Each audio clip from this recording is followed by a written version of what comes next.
Alright, welcome back to Hearthstone. Let's talk about what happened between yesterday and today. Number one, the new patch kicked in, so I have one of the new quests that's worth 50 gold as opposed to 40 or 60 or 100. It's basically win 3 games as just one class instead of like 2 with your choice of 2. I don't really love Paladin, but I have a control deck that I sort of like with it, so I might keep that one or I might toss it tomorrow, I don't know. It's worth 10 more gold, but if I don't like the class, like if I get the Rogue one, You'll notice that Rogue is by far my lowest level, 22. Just don't like any of those decks. Maybe I would have liked the old Gadgetzin Miracle Rogue kind of decks, but those don't really work anymore, so it's a moot point. I've been playing quite a bit of Warlock. I'm surprised it's only 30, but then again, I was playing virtually none of it until I really started ramping it up. That'll catch up to Mage someday. Alright, so let's jump in. Use the correct deck this time. Did I play another one after I selected that? What happened here? I don't remember selecting Ghosts in the Shell. Let's just double check that our deck lists are correct and whatnot real quick. Just for my peace of mind. Yeah, that's more like it. Hell, you can even pause the video right now if you want to see the deck list for what we're about to run, because I took the graphics off, as I'm sure you noticed. They were slowing us down a bit. And while it wasn't terrible, it wasn't like it was super laggy or anything. Let's not even bother with the performance issues. Keep the screen nice and clean, but more importantly, running at a smooth 60 frames per second. So the patch notes also talked about the new switch that we mentioned yesterday, which was the rewards, like a little treasure chest that you get at the end of each month, with dust or golden cards in it. Gul'dan versus Valera. I made a post that was sort of harsh against Hearthstone a couple months ago because they were failing to adapt things like that into their gameplay, because the system here is great. They have a lot of strong things going for them, but they were kind of messing up. This is a good step in the right direction. Not a thrilling opening draw, by the way. We kept the Hellfire, even though I don't know that it really matters against Rogue. Power Overwhelming is meant to be a combo card for the end of the game, though we can use it for trades if we need to. Also, my mouse is dying, so if you see it having a seizure, just know that it's because I need to replace the batteries. That's me, but if it's just kind of having a mini stroke.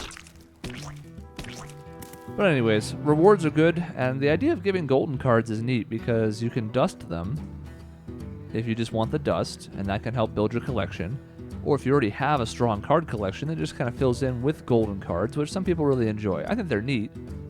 I would much rather have cards I can use serviceably than golden cards with neat animations, but if I have the option of both, then by all means. Our friend Parker, who may or may not be Spider-Man, is having a hard time with Rogue turn 1. Hello. Yes, it is your turn. Coin Hero Power, that'd be a good play for you. Go with that.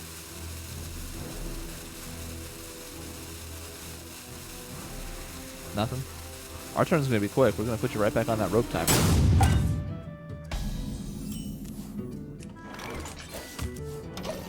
Easiest turn of my life. We don't even have a turn 3 play. Look at our hand.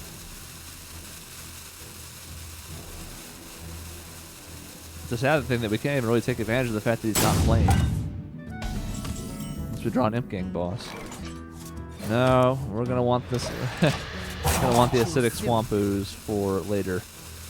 Assassin's Blade or a particularly high boosted regular one.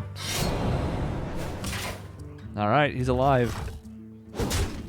And he's about to face a Twilight Drake. I know you're alive, but you need to end your turn.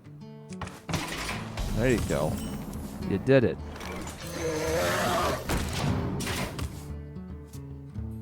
I suppose he could sap this or something, but other than that, I don't know what he's going to do on turn 4. Coin Assassinate? I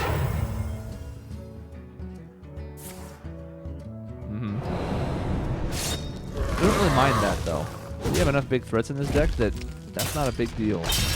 Gotta decide if I just want to stay on curve and play the Belcher or play the Twilight Drake. We'll stay on curve, play the Belcher. Get a nice defensive body out there. We still only have 24 health. That's pretty good considering we tapped twice. Now granted, he was AFK for a turn or two. See that? That right there. Now next turn becomes clear. Instead of Thurician. Thuricin. I always call it Thurician. Instead of that, we're just going to go ahead and Twilight Drake this. Get rid of that pesky little Assassin's Blade. And now I don't really care what happens. He can use Betrayal or some such and do some things, but...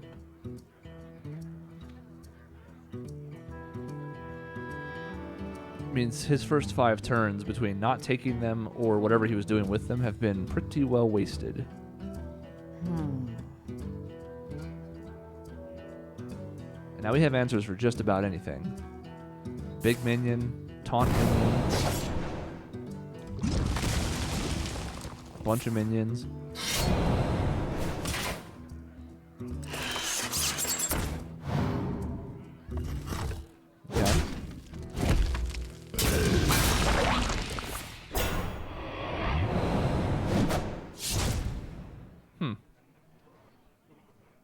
Interesting. Choose soon. Did a bunch of stuff, but I can't really say that we're unhappy with how this is going. We're going to implosion that 3-2 just to get some imps out. Maybe bait out a Fan and Eyes or something. We'll tap first, though, just to see what we draw.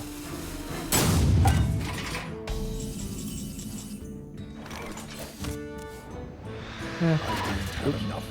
We could Dark Bomb it for whatever, but this is a guaranteed kill even if it hits the minimum.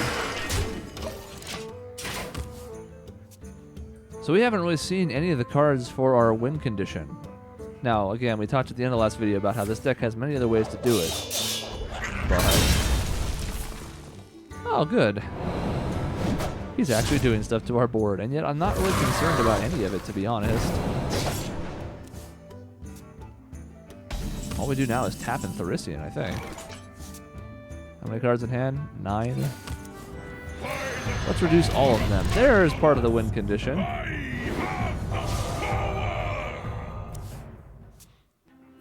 So we talked about Power Overwhelming being part of it. This is part of it. So we got 4 attack there.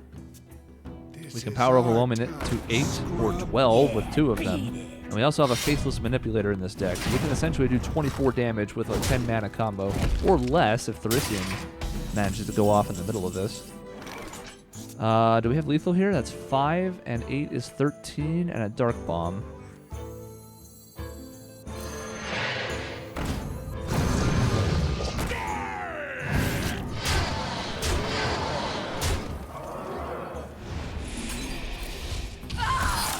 Voila.